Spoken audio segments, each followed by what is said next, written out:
नमस्कार साथियों, मेरा नाम है आर के सिंह। संस्कृति आईएएस के magazine summary and analysis series में आप सभी का स्वागत है।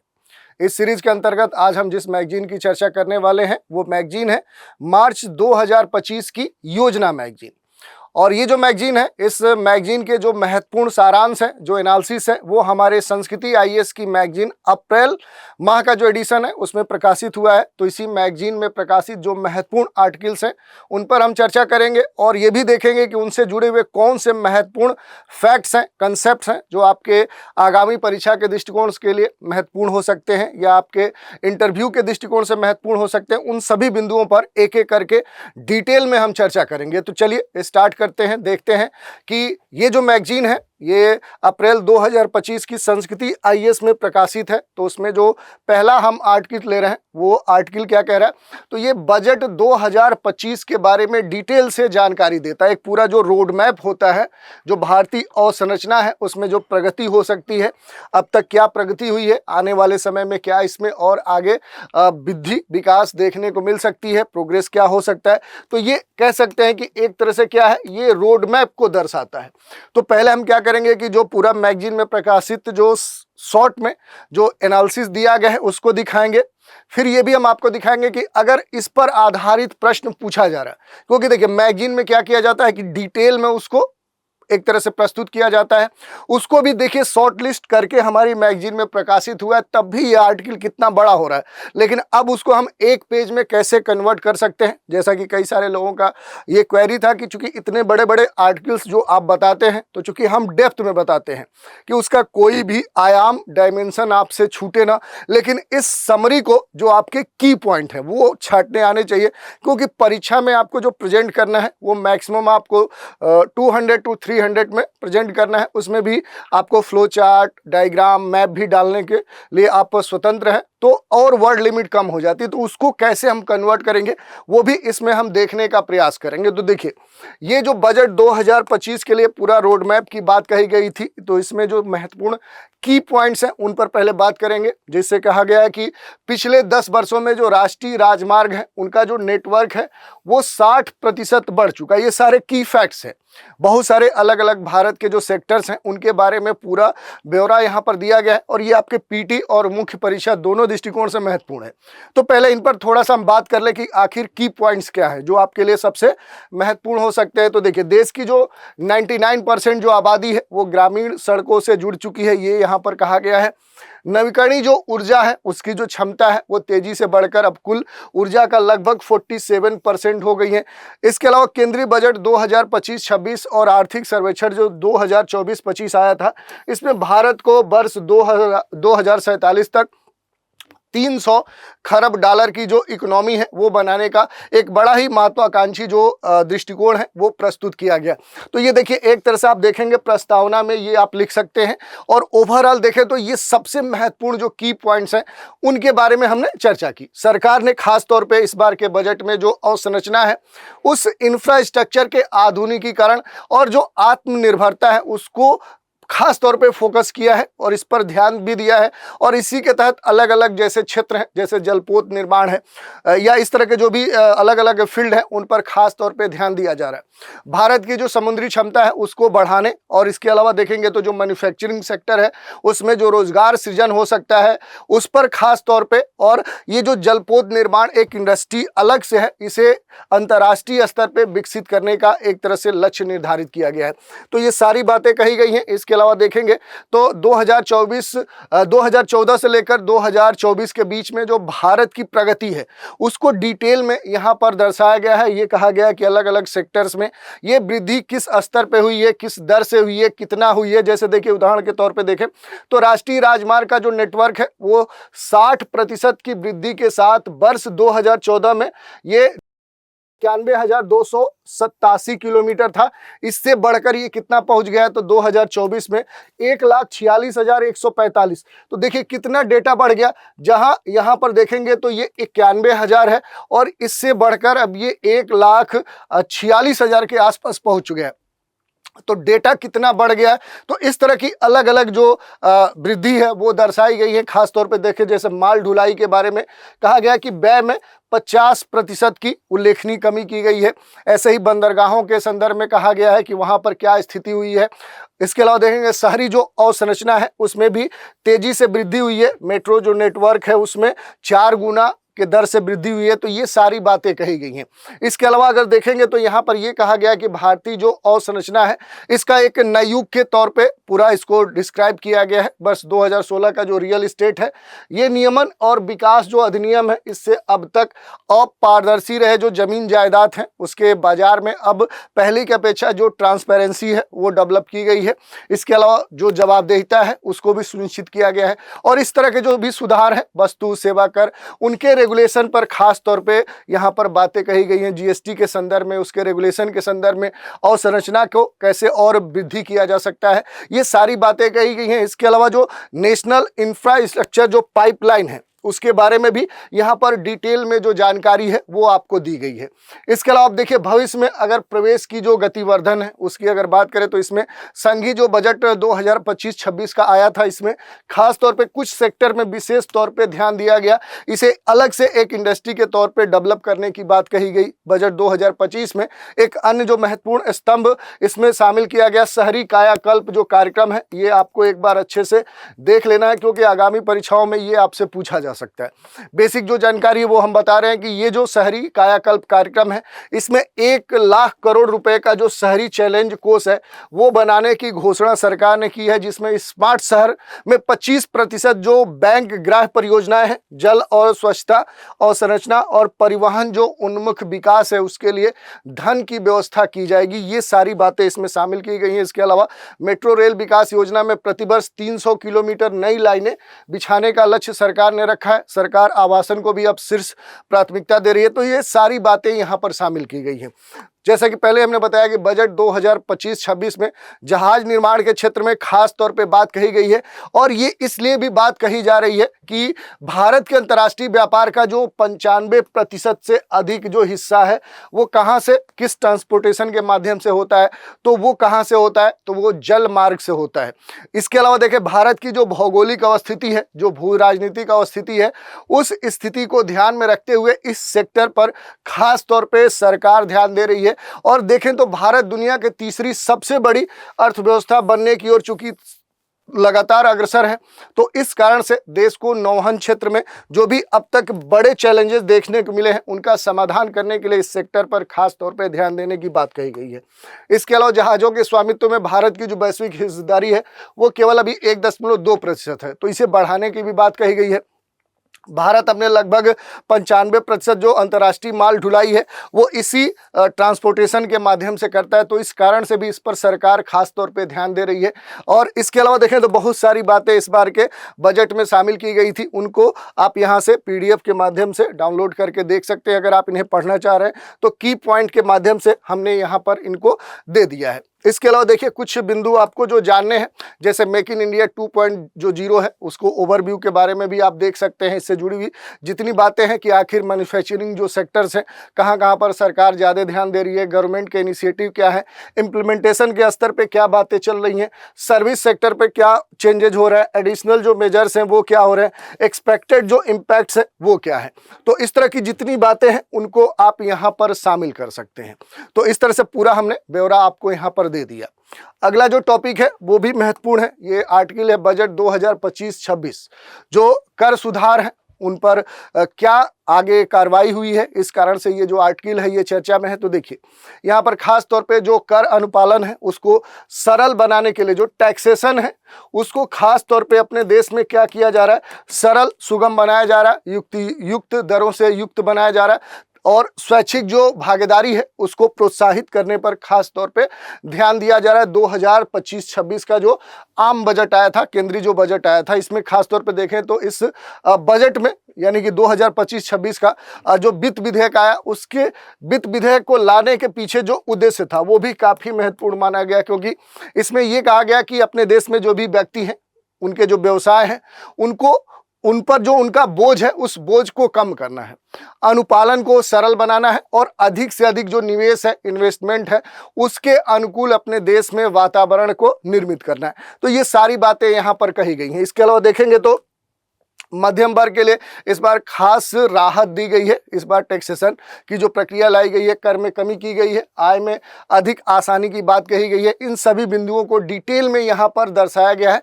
जैसे व्यक्तिगत जो आयकर स्लैब है उसको पुनः निर्धारण इस बजट की सबसे बड़ी विशेषता है। और खास तौर पे देखेंगे तो यहाँ पर यह कहा गया है कि सरकार ने 12 लाख रुपए प्रति वर्ष तक की आय वालों के लिए कर देयता कम कर दी है। तो ये एक महत्वपूर्ण बात थी। इसका मीनिंग क्या था कि लोगों की जेब से अधिक पैसा आएगा और खर्च का बढ़ावा मिलेगा और इसके साथ ही मांग और आर्थिक जो गतिविधियां हैं उनको बढ़ावा दिया जाएगा। तो एक तरह से देखें तो जो पहले लगातार जो कैश कह सकते टैक्स का दबाव था, उस दबाव को कम करने का प्रयास यहाँ पर सरकार अलग अलग तरीकों से कर रही है। और ये केवल कर की बचत के बारे में ही नहीं है, बल्कि लोगों की जो वित्तीय सशक्तता है, जो फाइनेंशियल एम्पावरमेंट है, उसको भी दर्शाता है। कर निर्धारण को और अधिक कह सकते हैं कि सरल बनाने के लिए जो भी संशोधित कर स्लैब है, जो टैक्स स्लैब है, उनकी जो भी अनावश्यकता है, उसकी जो जटिलता है, उसको समाप्त करने पर सरकार का खास यहाँ पर जोर देखने को मिला है। अपने कब्जे वाली जो भी संपत्ति है उसके संदर्भ में कराधान का जो पुराने प्रतिबंध है उनको हटाना, इसका एक महत्वपूर्ण कह सकते हैं कि सुधार के तौर पे देखा जा सकता है। और इस तरह के जो भी बदलाव हैं, इन बदलावों के साथ जो लोग घरों के मालिक हैं, जो ओनर है और जो रोजगार की बाधाओं पर व्यक्तिगत जो कारण है, उनसा जो उनके द्वारा जो उपयोग या कब्जा नहीं कर सकते हैं, या इस तरह की जो भी अपराध या इस तरह की इलीगल एक्टिविटीज थी, उन पर भी खास तौर पे सरकार ने इस बार ध्यान दिया है। इसके अलावा देखिए, अगर हम बात करें तो कर अनुपालन में आसानी और जो तनाव है उसमें कमी करने की बात सरकार के द्वारा की गई है, जिसके बारे में आप देखेंगे कि 2025-26 में जो भी आईटीआर है, जो आयकर रिटर्न होता है, वो दाखिल करने की जो समय सीमा है वो 24 महीने से बढ़ाकर 48 महीने कर दी गई है। ये एक बड़ा चेंज आपको देखने को मिलेगा इस बार के टैक्सेशन में। इससे व्यक्तियों को उनके व्यवसाय अत्यधिक जो दंड के डर है उसके बिना फाइलिंग करने की जो प्रक्रिया है वो उन्हें प्राप्त हो सकेगी। और इस कारण से देखें तो जो भी त्रुटि होती थी उसको ठीक करने के लिए जो एक्स्ट्रा टाइम है वो भी उन्हें मिल सकेगा। इसके अलावा देखिए, एनआरआई के लिए सरकार ने इलेक्ट्रॉनिक विनिर्माण सुविधाओं से संबंधित जो भी सेवाएं हैं उनकी अनुमति जो कराधान है उस प्रक्रिया को शुरू किया है। तो इस तरह के बहुत सारी जो बातें हैं इस बार के टैक्सेशन में आपको देखने को मिल सकती है। इसके अलावा देखिए, निवेश और जो आर्थिक विकास है उसे प्रोत्साहित करने की बात कही गई है बजट 2025-26 में। इसके स्टार्टअप के लिए 1 अप्रैल 2030 तक नियमित जो भी व्यवसाय है उनको कर लाभ का विस्तार किया गया। तो ये एक महत्वपूर्ण बिंदु है। इसके बारे में बेसिक जो जानकारी है वो आप यहाँ से देख सकते हैं। एक बेहतर और निष्पक्ष जो कर प्रणाली है वो लाने का प्रयास सरकार ने किया है। तो इसके बारे में कंक्लूजन के तौर पे आप इसे ऐड कर सकते हैं। इसके अलावा भी अगर देखेंगे तो बहुत सारी चीज़ें जो आपको जाननी चाहिए। जो प्रमुख प्रत्यक्ष कर सुधार है उनमें जो सुधार किए गए हैं, जैसे वर्ष 2014 में जो सुधार हुआ था वो आप जानते हैं।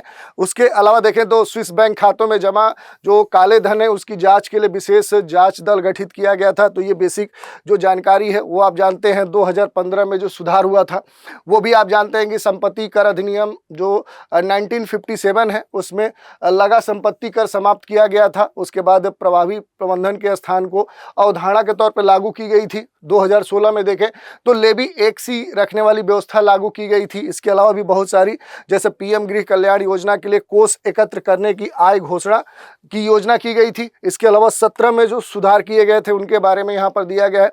18 में जो सुधार किया गया था उसके बारे में यहाँ पर दिया गया है।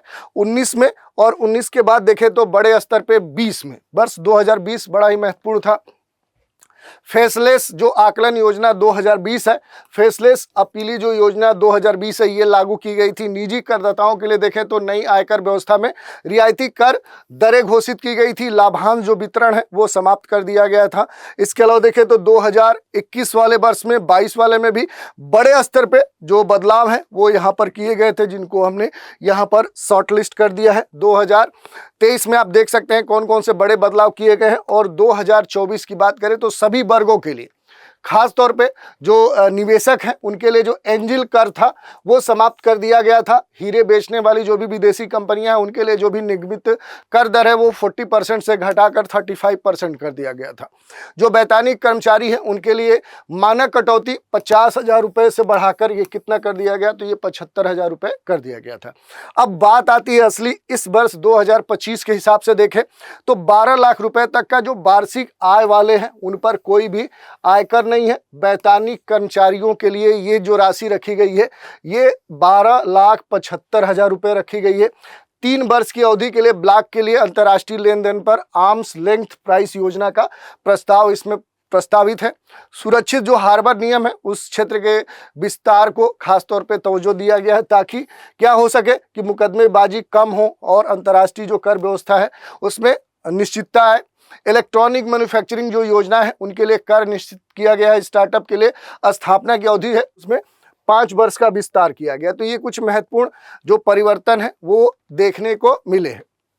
ऐसे ही देखिए, अगर इसको कंक्लूड करें तो कर प्रशासन में देखें तो जो सुधार है उसके लिए पिछले वर्षों में जो भी सुधार किए गए उन सुधारों के दौरान किए गए जो भी सुधार है, जैसा कि हमने देखा एक 2014 से 2025-26 तक तो एक लंबा सुधारों की श्रृंखला देखने को मिली। तो ये लगातार बढ़ते बढ़ते इस वर्ष तक पहुंची है और इस तरह से देखें तो इसमें बड़े स्तर पर सुधार देखने को मिले हैं। और भारत के लगातार बढ़ते कर से जो GDP अनुपात है उसमें परिलक्षित इसके रिजल्ट देखने को मिले हैं। जो वित्त वर्ष 2024-25 में जो संशोधित अनुमान है उसमें 11.9% यानी लगभग 12% की वृद्धि दर्शाते हैं। वित्तीय वर्ष 2024-25 में बात करें तो संशोधित जो अनुमान है उसके लिए GDP में प्रत्यक्ष जो कर है वो 6.9 डिसाइड किया गया है। केंद्रीय बजट 2025-26 एक ऐसी कर प्रणाली बनाने की दिशा में अब आगे बढ़ रहा है जहां पर निष्पक्ष प्रभावी भारत की आर्थिक जो भी महत्वाकांक्षी हैं उनके अनुरूप अब इसे निर्धारित किया जा रहा है। तो ये पूरा एक लंबा आर्टिकल है। अब इसी पर मान लीजिए कि आपसे प्रश्न पूछ दे, जैसा कि हमने बताया था कि कैसे आप लिखेंगे उसके बारे में अगर आपसे पूछे कि वर्ष 2025-26 वित्त विधेयक का उद्देश्य व्यक्तियों व्यवसायों पर बोझ को कम करना है, अनुपालन को सरल बनाना है, अधिक निवेश अनुकूल वातावरण को प्रस्तुत करना है, बढ़ावा देना है। स्पष्ट कीजिए ये पूरा जो सेंटेंस है इसका क्या मीनिंग है। तो कैसे आप चीज़ों को कंक्लूड करेंगे इतने बड़े आर्टिकल को, तो ये सीधे यहीं से योजना से आपको इसका पूरा उत्तर मिल जाएगा। जैसे केंद्रीय जो बजट 2025-26 है इसमें जो मुख्य सुधार है उनको आप मेंशन कर दीजिए। इस बार जो उद्देश्य लाया गया है, इस बार जो बजट 2025-26 का लाया गया है, आखिर इसके पीछे उद्देश्य क्या है उनको बता दीजिए। उसके बाद आपको क्या बताना होगा कि यहाँ पर आप बताएंगे कि जो प्रमुख कर सुधार हैं वो क्या है। जैसे मध्यम वर्ग के लिए क्या इस बार के इस बजट में दिया गया है। इसके अलावा देखिए आसान जो कर अनुपालन है, जो नई टैक्सेशन प्रणाली लाई गई है उसमें कैसे इसे आसान किया गया है। निवेश और आर्थिक विकास के संदर्भ में ये जो कर प्रणाली है ये किस प्रकार से काम करेगी। संरचनात्मक और प्रशासनिक जो परिवर्तन है उस संदर्भ में इसकी विशेषता को आप बता दीजिए। तो इस तरह से पूरा आप बता सकते हैं कि इस बार ये कैसे काम करती है। और इसके बाद आप बता दीजिए कि जो भी राजकोषीय प्रभाव है और विकास जो संरेखण है वो आखिर किस प्रकार से यहाँ पर दर्शाए गए हैं।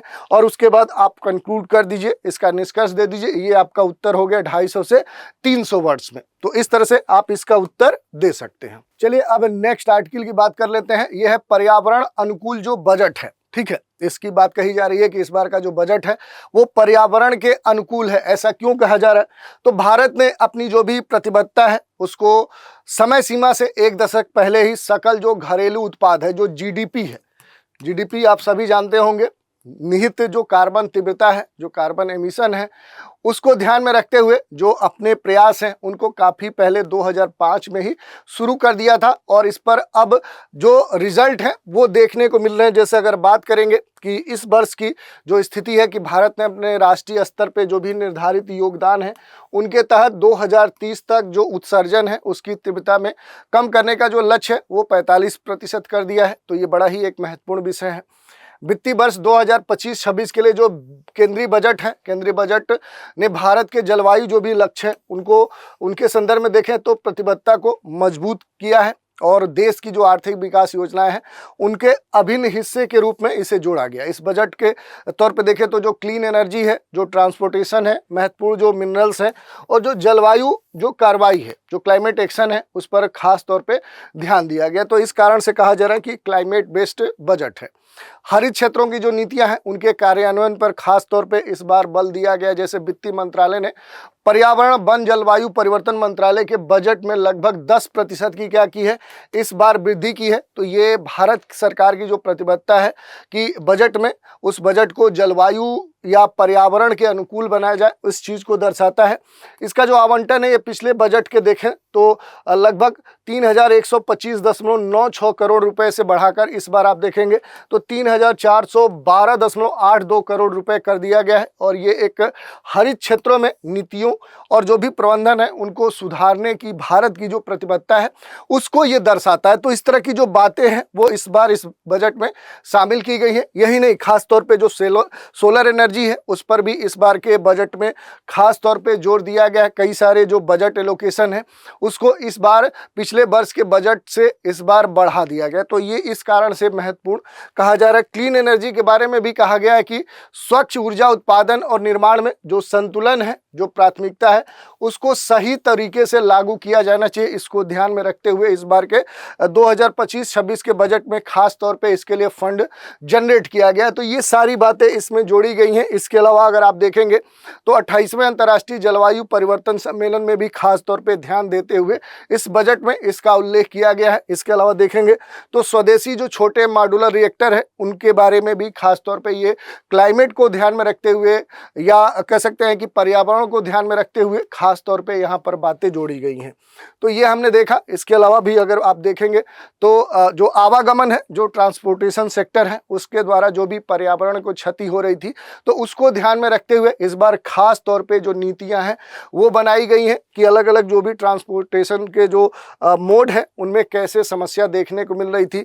रिसाइकलिंग का जो सेक्टर है, जो पुनर्चक्रण का क्षेत्र है, ये एक बड़ा कह सकते हैं कि सेक्टर है और भारत को विकसित और हरित जो अर्थव्यवस्था है वो बनाने के लिए भारी मात्रा में जो कच्चे माल है उसकी आवश्यकता होगी। किंतु जो ग्रीन इकोनॉमी है इसके लिए केवल अप्रयुक्त जो कच्चे माल हैं उस पर निर्भर रहना व्यवहारिक नहीं है, क्योंकि कच्चे माल की एक अपनी लिमिटेशन होती है और इसके लिए जो चक्रीय अर्थव्यवस्था है, ऊर्जा जो खपत है, उसको अब 11% तक कम करने पर बात कही जा रही है। बजट में देखें तो जहाज निर्माण और अन्य जो भी इंफ्रास्ट्रक्चर है उस पर खास तौर पे ध्यान दिया जा रहा है। यही नहीं, कृषि सेक्टर पर भी ध्यान देने की बात कही गई है और कई सारे ऐसे जो मिशन है उन पर जो फंड है वो बढ़ाकर एलोकेट किए गए हैं। तो ये सारी बातें कही गई हैं और एक इंटीग्रेटेड कह सकते हैं जो कार्रवाई है वो करने की भी बात इसमें जोड़ी गई है, जिसके बारे में आप यहाँ पर डिटेल से देख सकते हैं।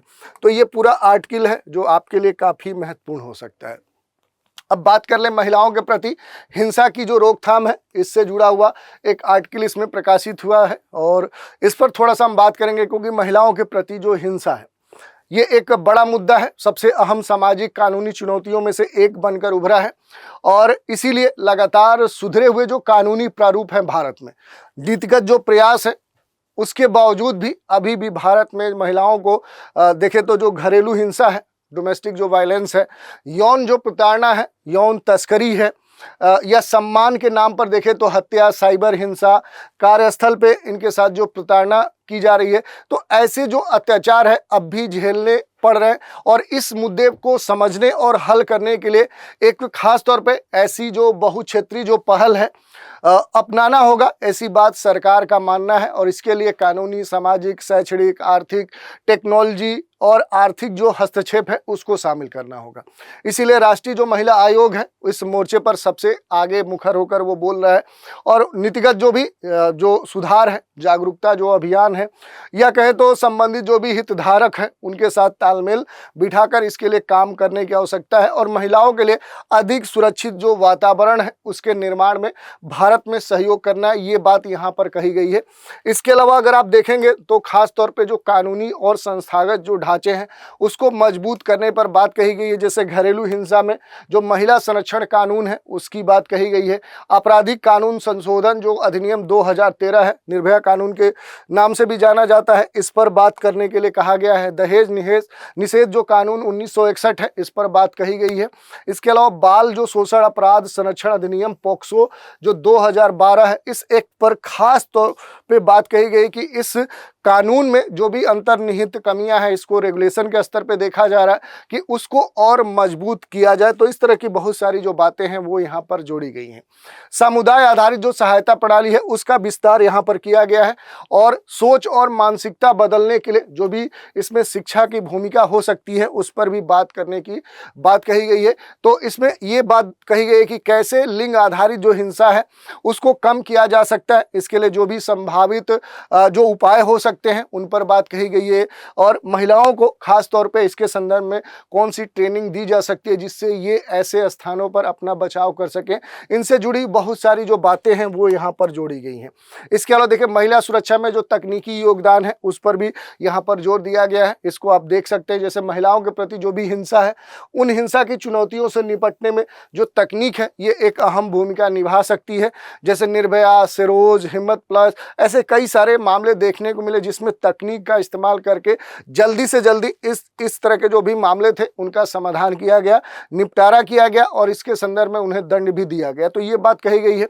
आर्थिक जो सशक्तिकरण है ये एक बड़ा मुद्दा है और ये हिंसा रोकने वालों में देखें तो उसके कवच के संदर्भ में है, तो इस पर भी खास तौर पे बात की गई है। स्किल इंडिया को और प्रमोट करने की बात कही गई। आर्थिक जो समर्थन है वो सपोर्ट देने की बात कही गई है। आर्थिक सुरक्षा के संदर्भ में बात करने के लिए कई सारे जो पहल हैं उन पर यहाँ पर चर्चा की गई है।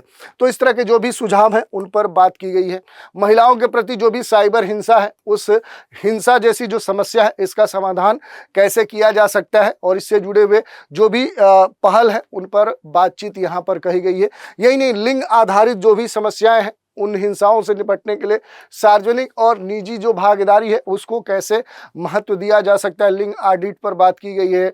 इसके अलावा देखेंगे तो जो वितरण निषेध और समाधान अधिनियम 2013 है, भारतीय महिला आयोग का क्या योगदान हो सकता है, क्या भूमिका हो सकती है, ऐसी जो समितियां हैं वो क्या कर सकती हैं, इन सभी बातों पर खास तौर पे इस आर्टिकल में चर्चा किया गया है। और इसके अलावा भी देखेंगे तो जो भी सामाजिक दायित्व कोष है, वन स्टॉप जो सेंटर्स हैं, लिंग आधारित जो हिंसा है इस पर खास तौर पे इस आर्टिकल में बात कही गई जो कहीं ना कहीं आपके लिए महत्वपूर्ण हो जाता है। इसके अलावा भी अगर आप देखेंगे तो सामूहिक कार्रवाई की आवश्यकता पर खास तौर पे बात कही गई है, क्योंकि भारत में देखें तो महिलाओं के प्रति जो भी हिंसा है उन हिंसा से निपटने के लिए ऐसे बहुक्षेत्रीय पहल जरूरी है जिसमें कानूनी, सामाजिक, आर्थिक, टेक्नोलॉजिकल, शिक्षण के क्षेत्र में जो भी समेकित हस्तक्षेप है वो शामिल हो।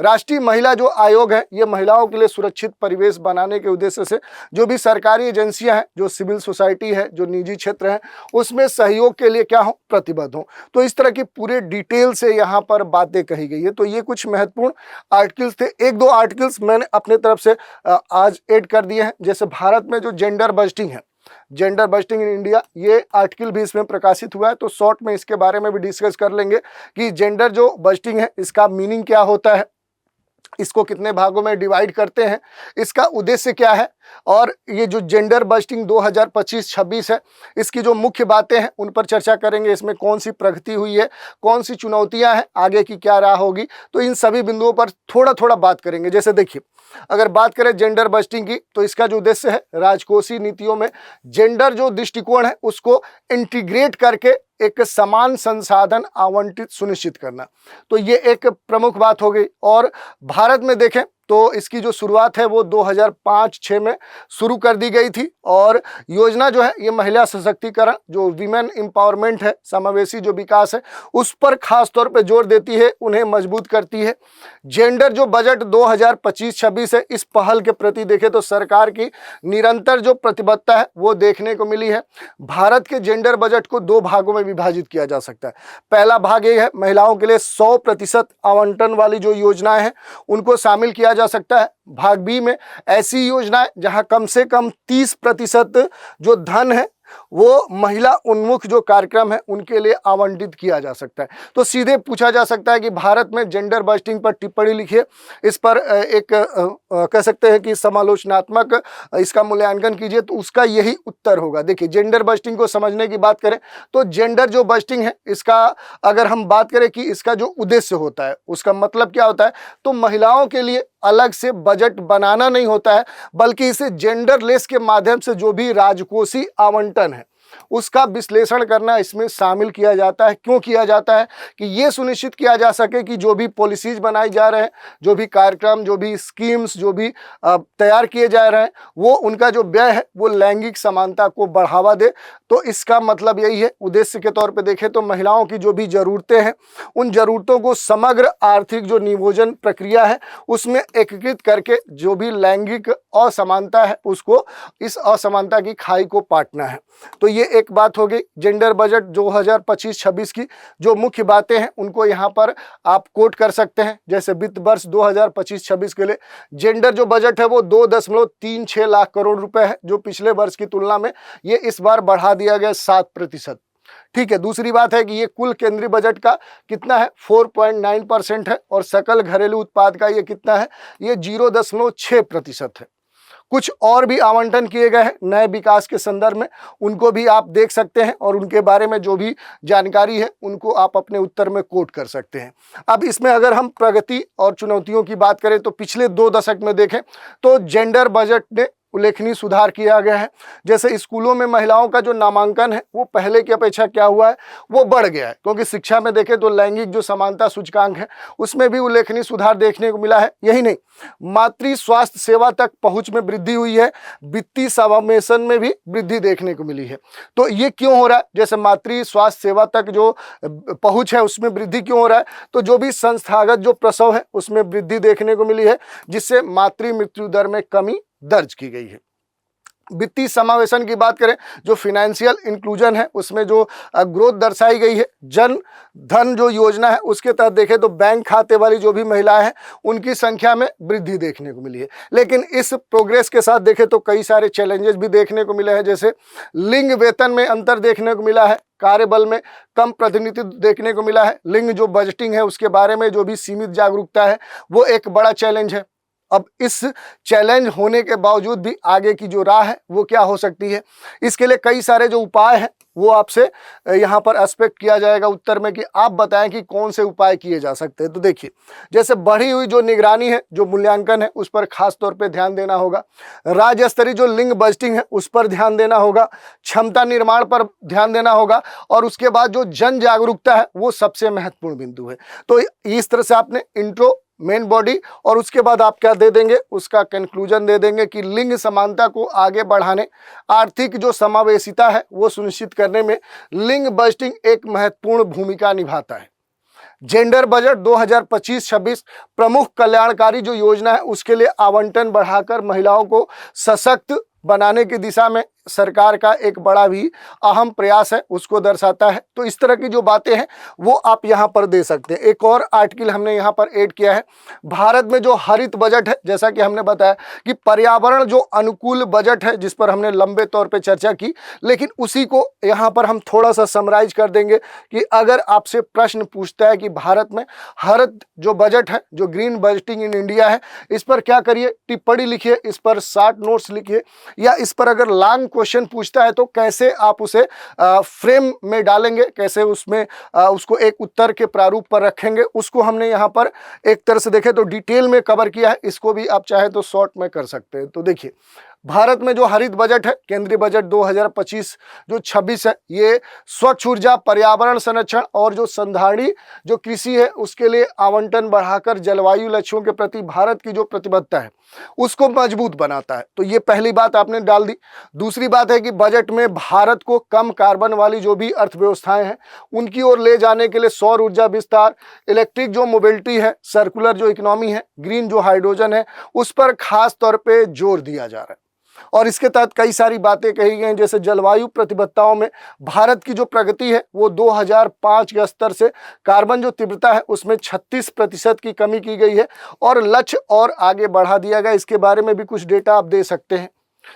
हरित क्षेत्रों के लिए जो बजटीय सहायता है उसमें वृद्धि की गई है। सौर ऊर्जा और जो ऊर्जा भी निर्माण है उस पर खास तौर पे सरकार ने फोकस किया है। इसके अलावा देखें तो और जो कौन से महत्वपूर्ण जो कह सकते हैं फोकस वाले पॉइंट हैं कि भारी उद्योग में कार्बन मुक्त करने के लिए जोर दिया जा रहा है।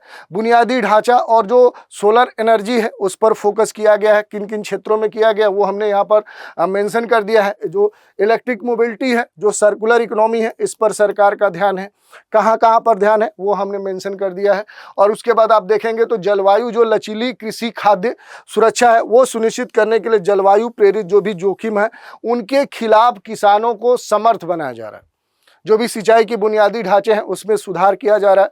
जो भी यहाँ पर सौर ऊर्जा है उससे खेती पर जोर दिया जा रहा है। तो इस तरह की बातें इसमें आप लिख सकते हैं और फाइनल स्तर पे आप इसको कंक्लूड करके अपना कंक्लूजन दे सकते हैं। कैसे कंक्लूजन दे सकते हैं वो हमने यहाँ पर मेंशन किया है कि वित्तीय वर्ष 2026 का जो बजट है ये जलवायु कार्रवाई को आर्थिक विकास के साथ इंटीग्रेट करता है और ये भी सुनिश्चित करता है कि जो नवीकरणीय ऊर्जा है, जो हरित प्रौद्योगिकी है, टिकाऊ जो नीतियां हैं, ये भारत के विकास को क्या दे सकती हैं, ये गति दे सकती है। तो यहाँ एक पॉजिटिव पॉइंट आप जोड़ सकते हैं। ये ऊर्जा सुरक्षा, औद्योगिक जो परिवर्तन है, कृषि लचीलेपन को संबोधित करते हुए जलवायु कार्रवाई में देखें तो भारत के वैश्विक नेतृत्व को भी मजबूत कर सकते हैं। तो इस तरह का पूरा जो फ्रेमिंग है आप इंट्रो दे सकते हैं। इंट्रो के बाद आप उसका मेन बॉडी को यहाँ पर कोट कर सकते हैं और लास्ट में इसको कंक्लूड कर सकते हैं। तो इस तरह से क्या है कि जो भी योजना में प्रकाशित जो महत्वपूर्ण आर्टिकल्स थे उस पर हमने उनका पूरा समरी दिखाया। समरी को भी हमने आंसर के फॉर्मेट में आपको कन्वर्ट करके दिखाया। उसके बाद उस पर कैसे उत्तर लिखा जा सकता है, उत्तर का क्या फ्रेमिंग हो सकता है, उस पर भी हमने बात की। तो आज के एपिसोड में इतना ही रखते हैं। इसके अगले एपिसोड में एक नई मैगजीन पर आधारित जो भी महत्वपूर्ण आर्टिकल होंगे उन पर हम चर्चा करेंगे और आपके साथ जो भी उनकी समरी होगी, जो एनालिसिस होगा, उस मुद्दे पर बात करेंगे। उन पर कैसे प्रश्न बन सकते हैं, कैसे आप उत्तर को फ्रेम कर सकते हैं, कौन से महत्वपूर्ण की पॉइंट को कैसे असाइन कर सकते हैं, इन सभी मुद्दों पर हम बात करेंगे। तो चलिए आज के एपिसोड में इतना ही रखते हैं। आप सभी हमारे साथ बने रहें, इसके लिए धन्यवाद।